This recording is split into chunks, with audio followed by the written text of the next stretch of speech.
4, 3, 2, 1, go. No, no, thank you.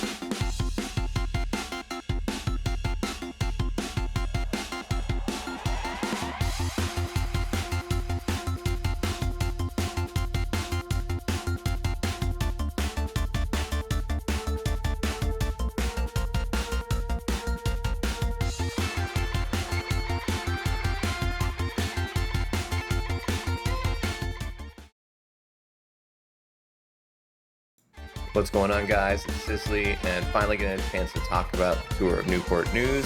A great event. I've gone to it twice, going to it a third time, and they've implemented a couple new things like the street sprints. Unfortunately, there's not a ton of videos to this, that's why we're going to still picture and just the one video, but total blast. Quarter mile of just a drag race. You and your buddies basically hitting it as hard as you can, and yeah. Unfortunately, this is the only video I can really find on the internet, and I only earned 0 hot dogs. So I did the best I could here, guys, but apparently when you don't clip in well, it doesn't work out great, but it is what it is. Maxed about 1,000 watts, was out early in the heat, but teammates Matt and Tom did really well. But next up, we're going to talk about the TT. Graham does a really good blurb here for Crawford Road time trial. I didn't see anything that made it look like it was haunted, but I'll tell you what, it was definitely a hard day out there in the saddle. I think I was out there, 11 minutes, 22 seconds, almost earned a hot dog, just under 27 miles an hour, an average power of 420, got some ha-has from my friends. Max heart rate just under my cap ever, so 185 is the highest I've ever hit. So 183 is pretty up there. And I think we got a quick recap of my start here, how I basically blow up. So I roll off and hit it as hard as I can. Soon after. I basically internally combust and die a billion deaths on the bicycle, which is fine because you know what? I got second. I'm happy for that. And know who left it all out there deserved the top step. Good on you.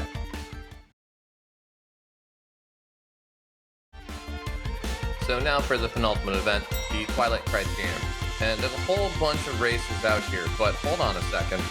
You might recognize this ugly mug from previous episodes. Yeah, that's me. I got a call up. How cool is that? And then it stopped being cool. Just kidding. I had my homies. It was pretty cool. We've been here before. 8-corner crit. First turn's a little bit weird, second turn's a little bit weird. Hey, all the turns are a little bit weird, but it's pancake flat. You will see pancakes with more elevation than this course.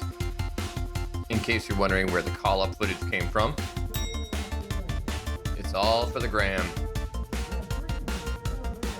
So if you want to look cool, get a call-up. If you don't want to look cool, forget to clip in after your call-up. Yeah, that happened. Yeah, that was miserable, but hey, I clipped in eventually, and after shaking my head for a solid 5 minutes, let's do a review of the course. So we did a quick left-hander, which was not at speed, and then a right-hander. And we're gonna descend like ever so gently here with this negative 1.8 grade, right? But I have seen people take this turn wrong and end their race on the first lap. So be super careful with that. Just make sure to kind of go out there and race your machine. Another left-hander here, and this is the only kicker on the course. Back up, what, 3% I think? Yep. And we're gonna make another left-hander at the top. We're back at flat elevation for basically the rest of that course. That lip there has caused problems in the past. I tend to try to stay in the middle of these two manhole covers, and this is the bumpiest segment of the route, which really isn't too terrible. You can find a good line, and we're gonna round off turns 7 and 8 right here. Wow, I think I was last wheel. Call up the last wheel. And then we're in the home stretch right here, so that's our preview of the whole course coming into that the finishing stretch. Jumping ahead a handful of laps to this finishing stretch again. I'm on my teammate's wheel here. I'm confident we're last or second last wheels here. but anybody behind us, I think, is getting dropped. Unintentionally tail gunning here. I'm not sure what was going on in my head here, but this was single file the whole way, and at one point I thought, hey, this will be a race of attrition. So here we are on lap 5 on the back of Tom, which is counter to what our plan was, because we wanted to be up front and controlling, because we wanted to go for GC, because it looked like I had a shot. Just like much of the race, things not going to plan. Tom's GoPro almost falls off his bike, has to save it. I pull around, and we're still just kind of sitting here on the back of this race. And this is Tom and I's first race together as teammates. The comfort just isn't there yet, right? And you can kind of see that I'm progressively getting faster and slower through these corners with this new feature I got from Telemetry overlay. That's what's happening on the right hand side of the screen here. And like periodically we're going fast, a little bit slower, and it just seems very surgy. I'm just not my usual confident self in these corners right now. We're moving ahead to about halfway through the race here, and I'm starting to get a little bit more comfortable with taking lines as I should. And you're seeing that I'm not as timid in those corners. Yes, I realize that it looks like I'm going slower than before, but our fastest lap was lap 12. And I'm starting to creep up on the outside of the race and take the lines that I'm more comfortable with to pass riders that I think I can overtake, which is leading to better positions and being able to kind of fight for the line I want in those corners. But you can see I'm letting gaps open and riders are moving up to close them. It's a really aggressive race. This is just kind of what happens in technical crits. I'm just not holding the line like I should, and I know I can be better than that. And this NCC rider here is definitely taking advantage of that by getting all the draft, and I'm not holding on the wheel like I should. If you're paying attention to the lap counter, I've cut ahead 4 laps, and I'm still behind almost the exact same riders here, because we're still struggling for mid-pack, and the washing machine has definitely been in full effect this race. I really struggled to move up in this race, and it shows, but that line was there. It was available for me to overtake the single rider. It wouldn't have been without the cost of some watts, but I'm definitely kind of sitting back here, far too back to do anything impressive in this race. And the race is up the corner, right? I mean, probably 40th rider right now, maybe 50th. Not doing what I should. And here on this kicker is where I know I should be making moves, but it seems like everybody's got the same idea as I'm holding the wheel at 600 watts, right? Things to learn. And looks like everybody has the same idea, and there's a crash.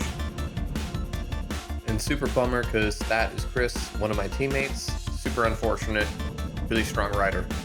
Guy's about as tough as they come, but kind of banged up his knee. But yeah, he was back to racing shortly after this.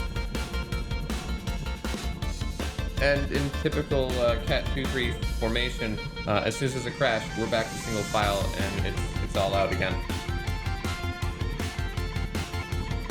So we've been blasting off for about 21 laps now, and finally we start to see a little bit of a bunch up.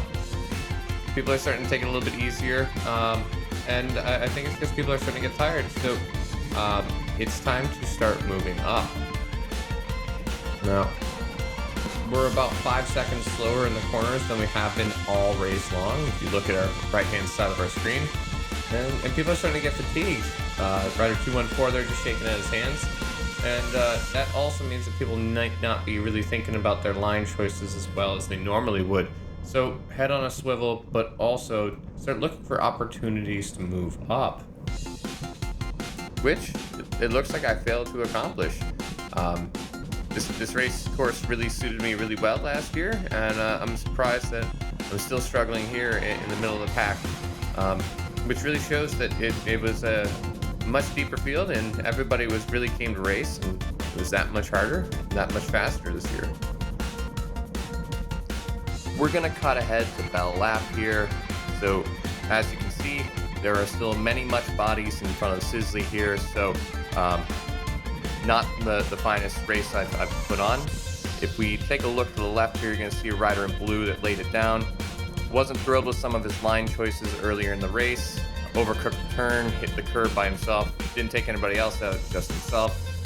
Fortunately, he's okay, but with that sketch kind of out of our way, former teammate Mike Jones sitting here in front of me, so I know I got a wheel I can trust. He can corner better than most people I know, so I know I can trust that line, and I want to see what we can kind of do here, but the race is pretty much wrapped up at this point.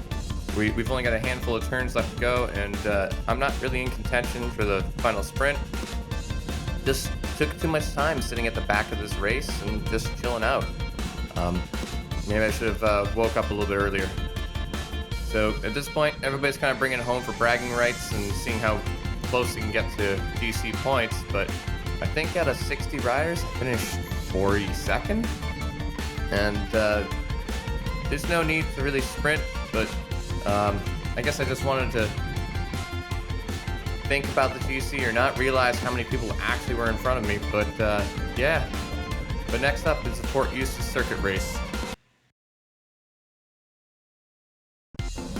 It's going to be tough to give Fort Eustis circuit race the love that it deserves because my GoPro decided it was going to shut off, turn on, shut off, and then capture most of my warm down.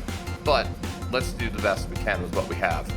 It was definitely a too hot dog kind of day for Sisley. Unfortunately, I didn't have the result I wanted the day before, so I was really hoping to do well today. Oh look, a helicopter.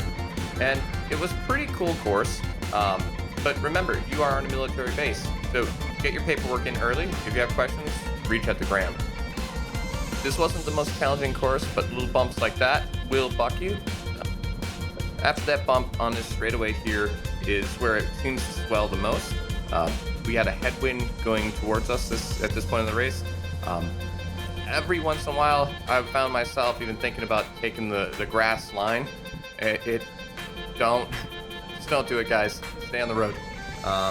Just for everybody else's safety and your own. It seems like a good idea at the time, but I'm going to tell you, it's just not going to work out. But this was pretty much 18 miles of kind of like a group ride for the most part. A couple breakaways tried to go up the road, just didn't happen.